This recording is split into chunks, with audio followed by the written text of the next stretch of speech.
Is it not precisely because you disagree with him, Sir Dahai, that you were willing to entertain what I had to say? So Gyuku-O's little brother's name was Dahai. It meant Great Sea, certainly an appropriate name for a sailor. But he does not have Gyuku in his name. That Maomao realized was the sign that this man did not stand in the line of succession. She wondered if Gyuku had always had the Gyuku element in her name because of her exceptional qualities, or if she had changed her name when she entered the rear palace. I presume Sir Gyuku-O cannot afford to ignore the master of the harbours just because that man is his younger brother. What did he use to negotiate with you? Jinchi asked. Dahai flinched but then smiled. You should get out among the people more, Moon Prince.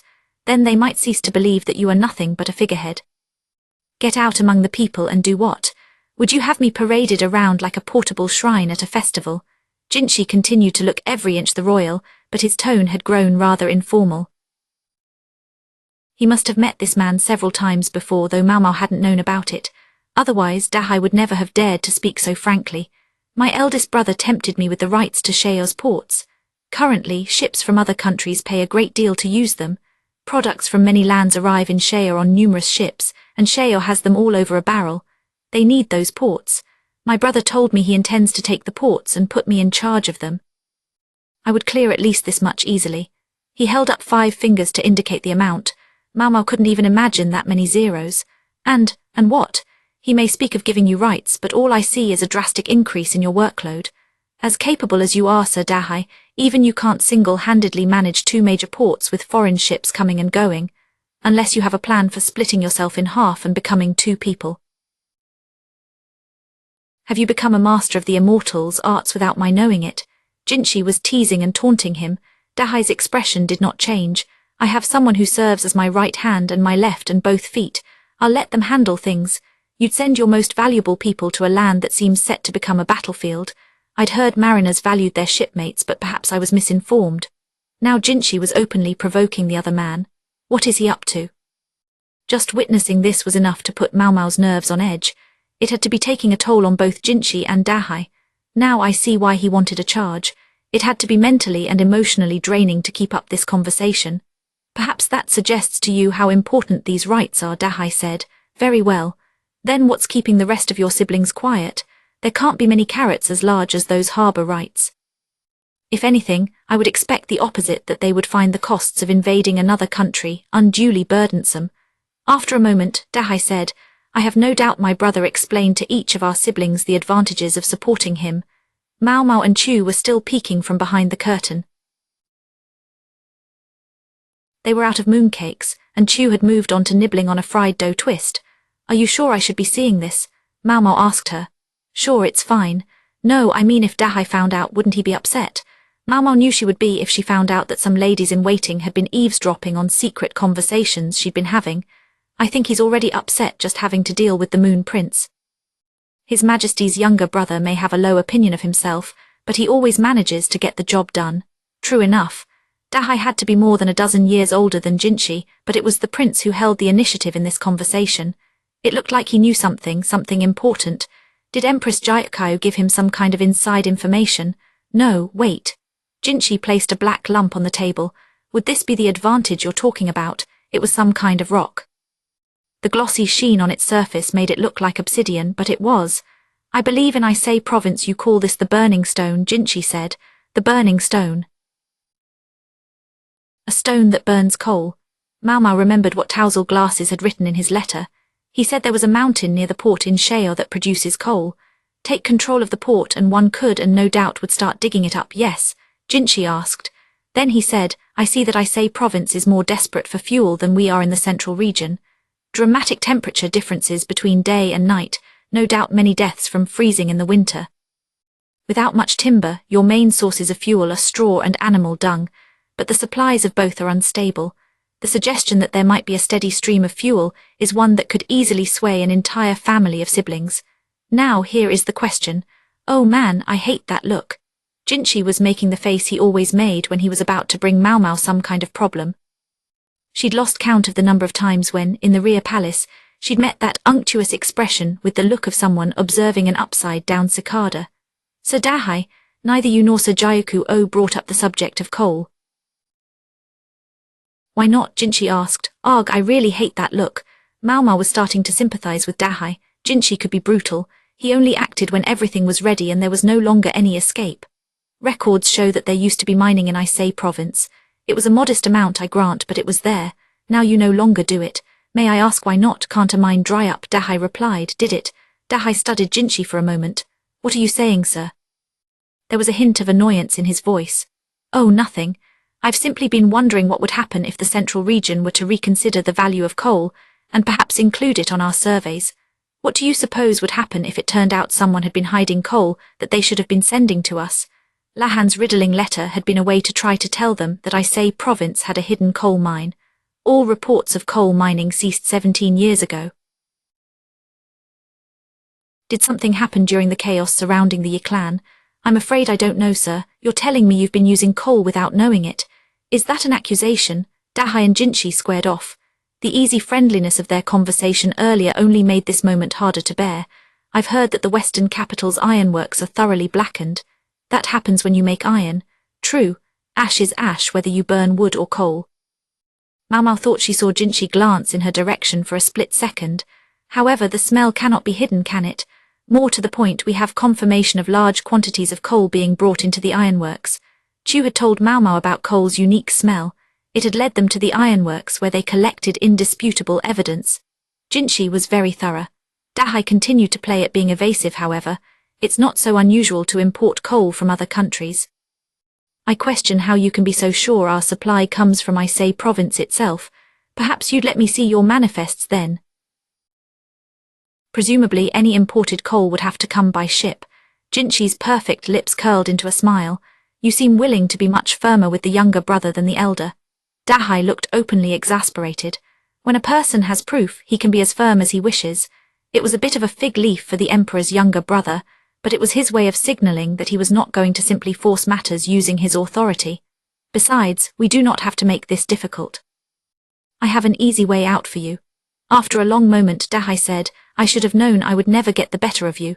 There was a secret agreement with the former emperor, or perhaps I should say with the empress regnant regarding the use of coal, was there not? Jinshi asked.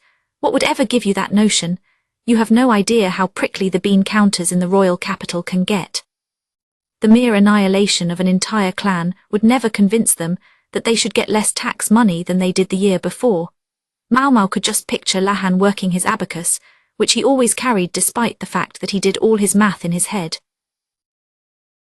It was frankly obnoxious, so there was a tacit agreement with the court about the matter of the coal. And yet you come here with your accusations, Moon Prince. I said, didn't I, that it was a secret agreement with the former Empress Dowager, the Empress Regnant. The current sovereign had no part in it and still has not. Say the emperor doesn't know about it or knows but stays silent. How would people react if I spoke up? I can already see the gleam in the eyes of the Board of Revenue. They would demand 17 years' worth of back taxes, every last pebble they are owed. Yes, I think that would cause a re-evaluation of the worth of coal. Stupid, stupid face. Had he really needed a charge? He seemed well in control of this situation. Are you threatening me? Here I thought you had saved our people from the depredations of the grasshoppers. Has it been your true aim all along to ravage us in their stead? It was merely a suggestion. Did I not tell you there was an easy way out? Let us say I am quite ignorant in these matters. I hardly know coal exists, let alone what it is worth. It is just a bunch of stones, good enough. And what do you ask in exchange for this ignorance? Dahai scowled at Jinshi. To be quite frank, I see no advantages in making war. A man is welcome to gamble with his own money if he wishes, but I cannot approve of dragging the entire country into such a wager. Should Sir Jyaku-o use the occasion of my ritual to make anything resembling a declaration of war, I expect the people to be very much on his side. I may object, but I could easily see us sliding into an invasion of another country just the same.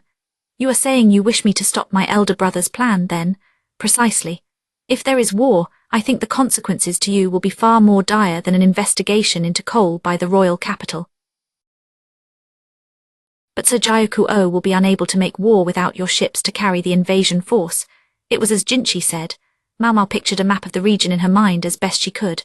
Isei province was home to vast plains where food was scarce. An invasion entirely overland seemed impossible. I also think it's you, Sir Dahai, who understands best of all the problems that can be caused by strife among siblings. Do you think you could bring some of the others around if you used my name? Would there be any advantage to me in doing such a thing? As I said, coal is merely a rock, worthless to the central region. Maomao sipped her tea, now long gone cold, and felt a pang of sympathy for Dahai. It had to hurt being tied into knots by a boy more than 10 years his junior, but if it did, that pain wasn't apparent on his face. Puzzled, Maomao turned to Chu, who was looking sadly at the very last of the fried dough twists. Miss Chu, she said. Yes, Miss Maomao. What is it? I just had a thought. Is this what they call a rigged game? She asked idly. Hoo, it's tough being on top, isn't it? You need a good pretext to convince any of the siblings. Maomao realized why Dahai looked so placid even as Jinchi used him mercilessly. He was and always had been on Jinchi's side. But there was a hierarchy to the sibling relationships. He couldn't just bull around doing what he pleased. He needed there to be some reason he was forced to cooperate with Jinchi, and he had come here to get it. Suddenly Maomao felt stupid for having been on tenterhooks the entire time. A charge, my ass, the cold sweat, all of it felt silly. God, I hate politics. Maomao was reminded painfully of why she loathed being involved with anything political. Chapter 17, In the Shadow of the Ritual, the 80th day. The ritual Jinchi would perform, Maomao gathered, was to be a middle rite. She didn't know much about the niceties of state ceremonies, but she was given to understand that the rituals performed by the emperor could be divided into great rites, middle rites, and lesser rites. The exact nature of the ceremony varied with the scale. The officiant has to purify himself for 3 days before a middle rite. She remembered Jinchi doing this once when she'd been assigned to him as a lady-in-waiting. He had eaten simple meals and performed ritualistic gestures before his bath. She also remembered Jinchi, who still had some growing to do, looking disappointed by the small amount of food. So the festival is tomorrow, said the quack doctor with his typical lack of concern as he rolled up a strip of torn sheet. I suppose you could call it a festival, but there won't be any food stalls, right? Maomao made sure the pills that had come out of their wooden mold were all perfectly round, then placed them neatly on a wicker tray. It was stomach medication, made with substitute ingredients because there was not enough actual medicine. If they ran into the freak strategist's aid, she intended to give him some. The ceremony would be performed in a large open plaza in the middle of the western capital. There was a shrine there, a very prominent spot. Master Lihaku, Maomao said. Yeah, the large soldier resembling a mutt was cutting a sheet into neat strips with a knife. Are we sure that having a festival at this moment won't backfire and cause violence? That's a really tough question. Our one saving grace is that everything I've seen of that plaza makes it look easy to defend. It is circular, so we can surround it, and it's big, which will make it hard to fire an arrow into it. So, from his perspective, it wasn't a dangerous location. The one real potential problem is if the people turn into a mob and just pile past us. Yeah, there wouldn't be much you could do about that. Even impeccably trained soldiers could only do so much to resist sheer numbers. Maomao hoped there wouldn't be any injuries, but who knew what the day would bring? It was even possible that an unruly mob would rip off Jinchi's robes and discover the burn on his flank. What I can say is that there's been less violence the last few days, Lihaku said, handing the shredded sheet to the quack doctor. The mob that night seems to have helped things calm down at least a little bit.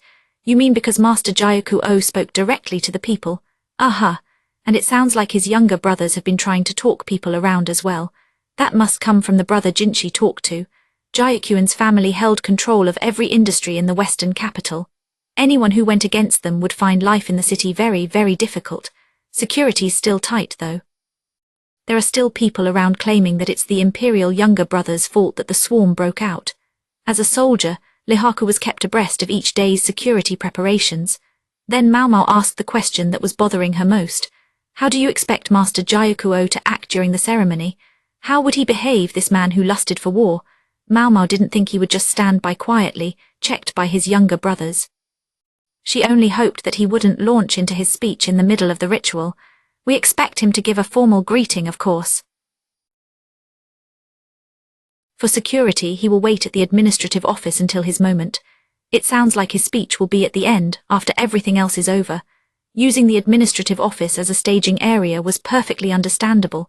It wasn't far from the plaza, and yet doesn't that seem like it's putting Master Jyaku-O squarely in the spotlight? Maomao asked. I'd say it does, Lihaku replied. Providing security was going to be tough enough. Splitting them into 2 groups seemed especially questionable. Jyaku-O was the one the people trusted. Wouldn't they be more likely to stay calm if he were at the plaza with them? Not to mention, having the less socially important person show up late would normally be unconscionably rude. The sight of Jyaku-o arriving from the administrative office with his attendants and bodyguards in tow would leave a profound impression on the onlookers. Let me guess, was this Master Jyaku-o's idea? Actually no, Lihaku said, closing his eyes and stroking his chin, which was gradually acquiring a stubble. There were no longer any razors fine enough to shave facial hair, so he had to go without. What I've heard is that Master Jyaku-o's younger brothers and sisters wanted to get together to discuss matters before the ceremony, but there wasn't much time and tomorrow was the only time they could do it. Well, Maomao was impressed. Dahai had been harder at work than she'd expected. The siblings seemed to be split into factions supporting the eldest and the youngest. Maomao was perplexed for a moment, but then she had a vision of the red-haired Empress. You mean Empress Jyokayu? This was the first she'd heard about Jyokayu being the youngest of Jyakuan's children, but she and Jyaku-o were so far separated in age that it wasn't that surprising. That's right. The eldest son might inherit leadership of the clan, but the word of the Empress carries a lot of weight even though she's his youngest sister. All the sisters are for Empress Jyokayu, and even a few of the brothers. You're very well informed, Master Lihaku. Maomao nudged the big soldier with her elbow. I talk with the other guards who come by here, and they've all been around. I hear a lot of things. The others used to say they were jealous of me because guarding the annex was supposed to be a cushy job, but since that mob the other night, I haven't heard a word from anyone. Is it just me, or does Master Jyaku-o seem given to extreme policies? Doesn't that bother the people of the Western capital? That has to do with what layer of the support base you're looking at. The group you're thinking of, young lady, has a bunch of Master Jyaku-o's supporters in it. If you change your perspective, a lot of other things change with it. I feel like it didn't used to be that way, Maomao objected as she helped untangle the quack from the strips of sheet he'd gotten himself caught in. Time passes, things change. The more upset the people get, the more they pressure their politicians. And then later they complain that they don't like how it turned out. Is that how it works? Maomao rolled up the cloth. She just hoped the ritual would go smoothly. The next day was bright and blue with not a cloud in the sky. This wasn't specifically a sign of good fortune in the Western capital, where it hardly rained anyway. Still, it made a nice backdrop for the ceremony. The impending festivities did something to dispel the gloom that had clung to the city for the past several months. What do you think, young lady? Shall we go up? The quack doctor asked, heading up the stairs with his steamed potato in hand. He and Maomao had to stay and watch the medical office. However, the plaza was visible from the third floor of the annex, and they decided to watch from there. Maomao had suggested that she should go to the ritual site in case anything happened, but Jinchi had rejected the idea. He seemed to think his life would be far harder if Maomao got hurt than if he himself did. I don't really expect Jinchi to be injured anyway. The freak strategist is at the ceremony. If Maomao were there too, he seemed likely to interrupt the proceedings. Instead, she got to watch from the third floor of their building, which had an excellent view and a nice breeze. In the room with her and the quack were Chu Lihaku the duck, and for some reason Lahan's brother. What, do you think it's wrong of me to be here? Lahan's brother asked, glowering at her. The duck raised her bill in imitation of his expression. Lahan's brother must have been looking after the duck for Basin, who was serving as Jinchi's bodyguard. Did I say anything out loud? I saw it on your face. It hurts to know I was right. I'm sorry. Maomao tried to make Lahan's brother feel better by offering him a steamed potato, but he jumped back, saying he'd had more than enough of them. The duck comforted him. I can see them, but it's so far away. They're all so small, the quack said, squinting. The stage was visible from where they were, but they couldn't make out the participants' faces. They could still tell which one was Jinchi, even at this distance. He was obnoxiously unmissable. That's a good thing, Chu remarked. From this far away, even the best archer couldn't hit them. Maomao scanned the buildings near the plaza. The only ones as tall as the annex were the administrative office and the main house. The quack squinted some more. I feel like an arrow could reach from farther away than where we are. From their room to the center of the plaza was perhaps 200 meters in a straight line. With a longbow or a crossbow maybe, but how would you hit anything like that? Lihaku said, and even if by some miracle you did, the arrow would never have the force to actually kill whoever it hit. We call that effective range, and it's usually less than 100 meters. Oh, well, that does make me feel better. The quack stuffed some potato into his mouth in relief. Are you absolutely sure it's safe? The objection came from Lahan's brother. He sat cross-legged on the ground, petting the duck, which perched in his lap. How far an arrow flies or whether it hits its target is all down to the skill and strength of the archer, isn't it? Or suppose they have developed a more advanced bow. It might be a lot more dangerous than you think, couldn't it? Lahan's brother could do most things well. He might not be the most exceptional man in any one field, but he was tremendously versatile. You're absolutely right, Lahan's brother, but I just don't think a bow and arrow are going to be much of a threat here. The bow has a long history. It's not going to change much now. A Feifa firearm now, there's a weapon with a lot of growing to do. That could be really dangerous one day. A Feifa, I'm surprised to hear you mention that, Maomao said. Lihaku was a soldier, someone who trusted in his own strength. She was surprised to realize he might put stock in firearms. Aha, a Feifa's less powerful than a bow right now, but look how portable it is. It's just a little tube, that's the scary part. Tools get more and more powerful as they're improved.